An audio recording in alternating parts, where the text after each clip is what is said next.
அத்தியாயம் 36 சமூக நீதி. தமிழக அரசியலின் புதிய கட்டம் ஆரம்பித்திருந்தது.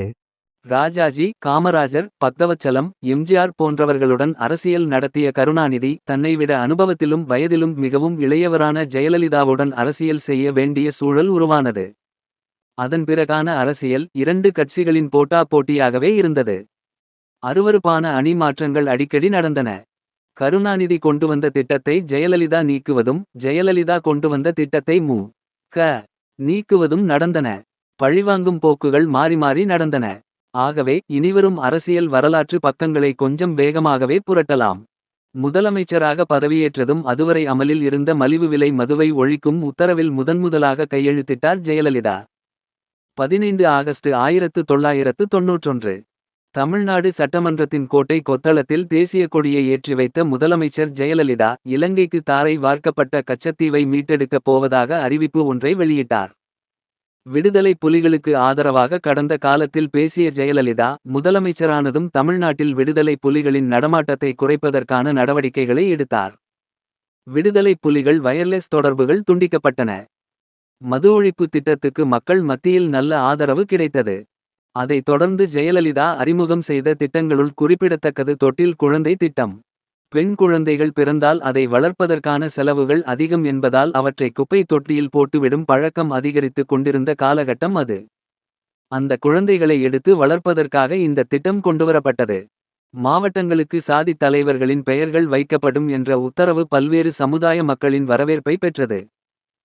சம்புவராயர் மாவட்டம், அழகுமுத்துக்கோன் மாவட்டம், முத்துராமலிங்கத்தேவர் மாவட்டம், பெரும்பிடுகு முத்தரையர் என்று நிறைய மாவட்டப் பெயர்கள் வந்திருந்தன. 1991 செப்டம்பர் மாதத்தில் தமிழக சட்டமன்றத்தில் உரிமை பிரச்னை ஒன்று எழுந்தது. சபாநாயகரால் அவை குறிப்பில் இருந்து நீக்கப்பட்ட சில பகுதிகள் திமுக நாளேடான முரசொலியில் பிரசுரமானது தொடர்பான பிரச்னை குறித்து தன்னுடைய கண்டனத்தை தெரிவிப்பதற்காக சட்டமன்றத்துக்கு வரவழைக்கப்பட்ட முரசொலி ஆசிரியர் செல்வம் பிரத்யேக கூண்டு ஒன்றில் ஏற்றப்பட்டார்.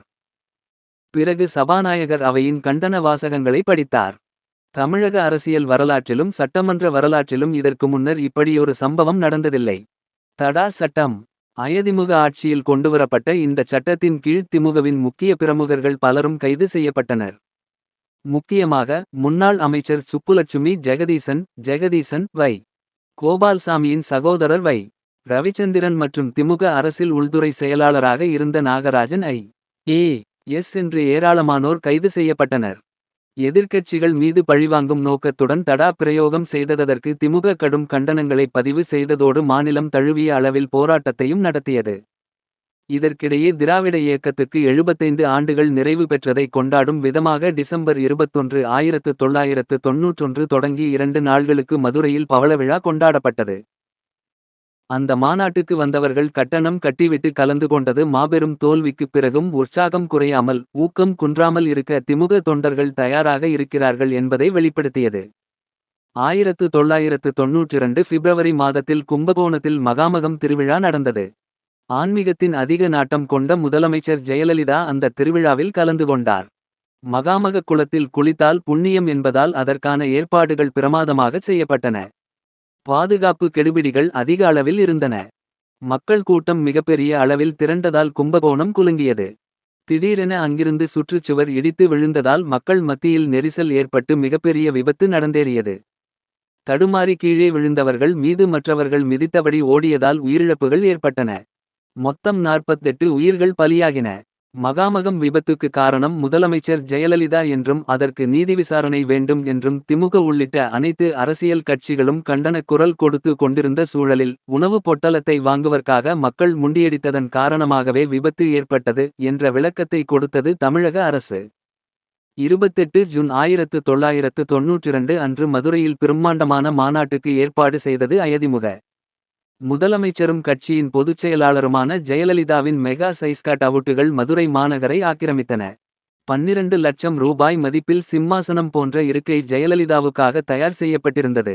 மேடையில் முதல்வர் ஜெயலலிதாவுக்கு 10 கிலோ எடை கொண்ட தங்கமீன் அன்பு பரிசாக தரப்பட்டது. 44 சவரனில் ஒரு இரட்டை இலை சின்னமும் ஜெயலலிதாவுக்கு தரப்பட்டது. மிகப்பெரிய எண்ணிக்கையில் தொண்டர்கள் கலந்து கொண்ட அந்த மாநாட்டில் பேசிய ஜெயலலிதா, ராஜீவின் இரத்தத்தால் அயதிமுக ஜெயிக்கவில்லை என்று பேசினார். இது நன்றாக இருந்த அயதிமுக காங்கிரஸ் உறவில் விரிசலை ஏற்படுத்தியது. மண்டல் கமிஷன் பரிந்துரைகளை அமல்படுத்துவது தொடர்பாக உச்சநீதிமன்றத்தில் பல வழக்குகள் தொடுக்கப்பட்டிருந்தன அல்லவா. அதற்கான தீர்ப்பு நவம்பர் 16 1992 அன்று வழங்கப்பட்டது. 9 நீதிபதிகள் கொண்ட பெஞ்சில் 6 நீதிபதிகள் மண்டல் கமிஷன் பரிந்துரைகளுக்கு ஆதரவாகவும் 3 நீதிபதிகள் எதிர்ப்பாகவும் தீர்ப்பளித்தனர். இறுதியில் பெரும்பான்மை அடிப்படையில் தீர்ப்பு வழங்கப்பட்டது. அந்த தீர்ப்பில் மண்டல் கமிஷன் பரிந்துரைகளின்படி 13 ஆகஸ்ட் 1990 அன்று மத்திய அரசு பணிகளில் பிற்படுத்தப்பட்டோருக்கு 27% இட ஒதுக்கீடு வழங்கி அன்றைய பிரதமர் வி. பி. சிங் பிறப்பித்த உத்தரவு செல்லும். அதன் பிறகு 25 செப்டம்பர் 1991 அன்று பொருளாதார அடிப்படையில் 10% ஒதுக்கீடு செய்து பிரதமர் நரசிம்மராவ் பிறப்பித்த உத்தரவு செல்லாது. இந்த ஒதுக்கீடுகள் அனைத்தும் 50%க்கு மேல் அதிகமாக செல்லக்கூடாது. ஏற்கெனவே பிற்படுத்தப்பட்ட வகுப்பில் இருந்து சமூக ரீதியில் முன்னேறியவர்களுக்கு இந்த இட ஒதுக்கீடு கூடாது. எனவே பிற்படுத்தப்பட்ட வகுப்புகளை நிர்ணயம் செய்ய இன்னும் 4 மாதங்களில் மத்திய, மாநில அரசுகள் கமிஷன்களை அமைக்க வேண்டும்.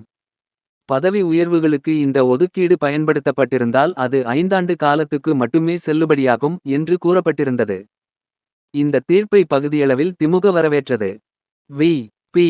சிங் பிறப்பித்த உத்தரவு செல்லும் என்பதை வரவேற்ற திமுக, பிற்படுத்தப்பட்டோரை நிர்ணயம் செய்ய கமிஷன்களை நியமிக்கும் விஷயத்தை எதிர்த்தது.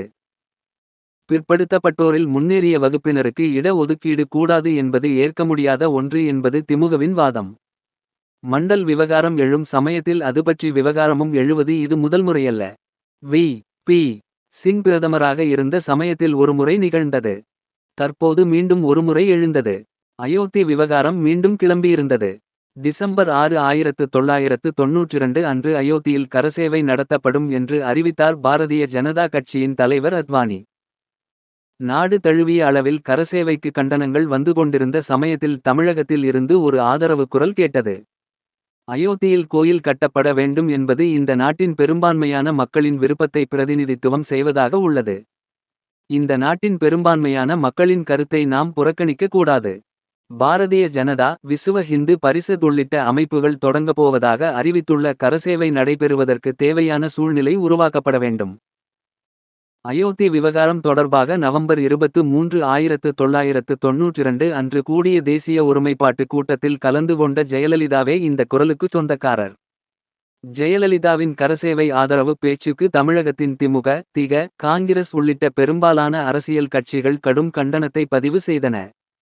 தமிழகம் முழுக்க ஜெயலலிதாவுக்கு எதிராக கண்டன கூட்டங்கள் நடத்தப்படும் என்று அறிவித்தது திமுக.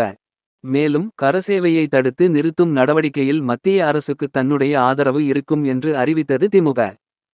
டிசம்பர் 6 1992 திட்டமிட்டபடி பயங்கர ஆயுதங்களுடன் பாபர் மசூதி இருக்கும் இடத்துக்குள் நுழைந்த கரசேவகர்கள் மசூதியின் கும்மட்டங்களை இடித்து நொறுக்கினர். இதுகுறித்து கருத்து தெரிவித்த திமுக தலைவர் கருணாநிதி, கரசேவை என்பது இந்திய ஒருமைப்பாட்டை உடைக்கும் சேவையாகிவிட்டது. இன்று நடந்துள்ள காட்டுமிராண்டித்தனமான மதவெறிச் செயல் மூலம் உச்சநீதிமன்றமே புறக்கணிக்கப்பட்டு பிரச்னைக்குரிய பகுதி என்பதற்கான ஆதாரங்களும் சிதிலமாக்கப்பட்டுவிட்டன என்றார். மசூதி இடிப்பை தொடர்ந்து நாடு தழுவிய அளவில் கலவரங்கள் வெடித்தன. கரசேவை விவகாரம் காங்கிரஸ் அயதிமுக உறவை சீர்குலைத்தது. இரு கட்சித் தலைவர்களும் பரஸ்பரம் கண்டன அறிக்கைகள் விடுத்து மோதலில் ஈடுபட்டு கொண்டிருந்த சமயத்தில் மார்ச் 9 1993 அன்று காங்கிரஸ் கட்சியுடன் இருக்கும் உறவை முறித்துக் கொள்வதாக அறிவித்தார் ஜெயலலிதா. அதனைத் தொடர்ந்து பாஜகவுக்கும் அயதிமுக இடையே பெருமளவில் நல்லெண்ணம் உருவாகியிருப்பதாக கருத்து தெரிவித்தார் பாஜக தலைவர் அத்வானி. ஜெயலலிதா ஆட்சிக்கு வந்த சமயத்தில் 1993 ஆகஸ்ட் மாதம் காவிரி விவகாரம் தொடர்பாக வெளியான நீதிமன்ற தீர்ப்பு தமிழ்நாட்டுக்கு விரோதமாக இருந்தது. இதை எதிர்த்து உண்ணாவிரதம் இருக்க முடிவு செய்தார் ஜெயலலிதா. ஒரு மாநிலத்தின் முதலமைச்சர் உண்ணாவிரதம் இருக்க முடிவு செய்தது தேசிய அளவில் மிகப்பெரிய அதிர்வை ஏற்படுத்தியது. அதற்காக தேர்வு செய்யப்பட்ட இடம் சென்னை மெரீனா கடற்கரை. உண்ணாவிரத்தை தொடங்குவதற்கு முன்னால் பேசிய முதலமைச்சர் ஜெயலலிதா, மேட்டூர் அணையில் இன்னும் 20 நாள்களுக்குத்தான் நீர் இருக்கிறது. நடுவர் மன்ற தீர்ப்பு சொன்னபடி கர்நாடக அரசு நீரை வெளியிடாவிட்டால் குறுவை பயிர் வாடும், விவசாயிகள் சம்பாவை பயிராக்க முடியாமல் போகும். நடுவர் மன்ற தீர்ப்பை நிறைவேற்ற அரசு தவறிவிட்டது. எனக்குள்ள கடைசி பிரம்மாஸ்திரமாக இப்போராட்டத்தை தொடங்கியுள்ளேன் என்றார். கிட்டத்தட்ட 3 நாள்களை கடந்தது உண்ணாவிரதம். அந்த மேடையையே தன்னுடைய அலுவலகமாக மாற்றி அங்கிருந்தபடியே கோப்புகளை பார்வையிட ஆரம்பித்தார். உடல் மிகவும் பலவீனம் அடைந்தது. டெல்லியில் இருந்து தலைவர்கள் பலர் உண்ணாவிரத்தை கைவிடுமாறு ஜெயலலிதாவை கேட்டுக்கொண்டனர். அதன் பிறகு உண்ணாவிரதத்தை கைவிட்டார் ஜெயலலிதா. ஏற்கெனவே நிலுவையில் இருந்த இட ஒதுக்கீடு விவகாரம் மீண்டும் எழுந்தது. ஜனவரி 1993. திராவிடர் கழக பொதுச் செயலாளர் கி. வீரமணி தமிழக அரசுக்கு முக்கிய யோசனை ஒன்றை அறிக்கை மூலம் கொடுத்தார். இந்திய அரசியல் சட்டம் 31(c) அடிப்படை உரிமை விதியை பயன்படுத்தி 69% இட ஒதுக்கீட்டை தனிச்சட்டமாகவே நிறைவேற்றி குடியரசுத் தலைவருக்கு அதை அனுப்பி 9வது அட்டவணையில் அதை இடம்பெறச் செய்யலாம். இட ஒதுக்கீடு தொடர்பான பிரச்னைகளுக்கு ஒரு முற்றுப்புள்ளி வைத்து நீதிமன்றங்களின் எல்லை மீறிய ஆணைகளில் இருந்து மக்களை காப்பாற்ற இது உதவும் என்று அறிக்கையில் கூறினார் கி. வீரமணி. அவருடைய வேண்டுகோளின்படி அனைத்துக் கட்சி கூட்டத்தை நவம்பர் 26, 1993 அன்று கூட்டினார் முதலமைச்சர் ஜெயலலிதா. அதனைத் தொடர்ந்து டிசம்பர் 31, 1993 அன்று தமிழக சட்டமன்றம் கூடி அந்த மசோதா நிறைவேற்றப்பட்டது. இதுகுறித்து கருத்து தெரிவித்த திமுக தலைவர் கருணாநிதி, சட்டப்பேரவையில் ஒரு சட்டத்தை கொண்டு வந்திருக்கிறார் என்றால் அதை வைத்துக் கொண்டு நாக்கை வழித்துக் கொள்வதா? இங்கே கொண்டு வந்தால் போதுமா? அதை மத்திய அரசு ஏற்க வேண்டாமா? குடியரசுத் தலைவரின் கையெழுத்து வேண்டாமா? அதற்கு பிறகு உச்சநீதிமன்ற தீர்ப்பு எப்படி அமையுமோ? அதை பற்றி எல்லாம் ஆராய வேண்டாமா? என்று கேள்வி எழுப்பினார் கருணாநிதி. ஏப்ரல் 1, 1994 முரசொலி. அதன் பிறகு அந்த மசோதாவுக்கு ஒப்புதல் தரவேண்டும் என்று தி. க. பொதுச் செயலாளர் கி. வீரமணியின் வேண்டுகோளுக்கு இணங்க இந்திய குடியரசுத் தலைவருக்கு தந்திகள் அனுப்பப்பட்டன. தொடர்ச்சியான முயற்சிகளுக்கு பிறகு ஜூலை 19, 1994 அன்று மசோதாவுக்கு ஒப்புதல் அளித்தார் குடியரசுத் தலைவர் சங்கர் தயாள் சர்மா. பிறகு மீண்டும் சட்ட வழக்கு சிக்கல்கள் ஏதும் வராமல் இருக்க இந்திய அரசியல் சட்டம் 9வது அட்டவணையில் 31(நீ) சட்டத்தை சேர்த்துவிட வேண்டும் என்று மத்திய அரசுக்கு கோரிக்கைகள் எழுப்பப்பட்டன. தமிழக முதலமைச்சர் ஜெயலலிதாவும் வேண்டுகோள் விடுத்தார். 2 ஆகஸ்ட் 1994 முதல் 13 ஆகஸ்ட் 1994 வரை சமூகநீதி பயணம் தொடங்கினார் தி. க. பொதுச் செயலாளர் கி. வீரமணி. இதனைத் தொடர்ந்து 24 ஆகஸ்ட் 1994 மற்றும் 25 ஆகஸ்ட் 1994 2 தினங்களில் முறையே மாநிலங்களவை மற்றும் மக்களவையில் விவாதம் எதுவும் இல்லாமல் சட்டம் நிறைவேற்றப்பட்டது. திராவிடர் கழகத்தின் தொடர்ச்சியான முயற்சிகளுக்கு கிடைத்த வெற்றியாக இது பார்க்கப்பட்டது. அதே சமயம் அயதிமுகவும் அதன் பொதுச் செயலாளர் ஜெயலலிதாவும் கணிசமான ஒத்துழைப்பையும் உழைப்பையும் வழங்கியதன் காரணமாகவே 69% இட ஒதுக்கீடு சட்டமானது என்பதால் முதலமைச்சர் ஜெயலலிதாவுக்கு பாராட்டு விழா ஒன்றை நடத்தியது திராவிடர் கழகம். அந்த விழாவில் ஜெயலலிதாவுக்கு சமூகநீதி காத்த வீராங்கனை என்ற பட்டத்தை வழங்கி பேசினார் கி. வீரமணி. ஐயா நினைத்ததை நீங்கள் செய்யும்போது பெரியார் தொண்டர்களாகிய நாங்கள் பாராட்டுகிறோம். இதில் என்ன வியப்பு? பெரியாரின் கொள்கைகளை உங்கள் ஆட்சி செய்கின்ற நேரத்திலே உங்களுக்கு எதிர்ப்பு ஏற்படுமேயானால், எந்த இடத்தில் இருந்து எதிர்ப்பு ஏற்படுமானாலும், அது எவ்வளவு பெரிய இடத்தில் இருந்து எதிர்ப்பு ஏற்படுமானாலும், கருப்பு சட்டை படை, தற்கொலை பட்டாளம், கருப்பு மெழுகுவர்த்தி தங்களை அழித்துக்கொண்டு சமுதாயத்துக்கு ஒளி கொடுப்பவர்கள் என்றென்றைக்கும் அவற்றை முறியடித்து ஆட்சிக்கு உறுதுணையாக இருப்போம் என்று இந்த மாபெரும் மக்கள் மன்றத்தின் முன்னாலே நான் சொல்ல விழைகிறேன்.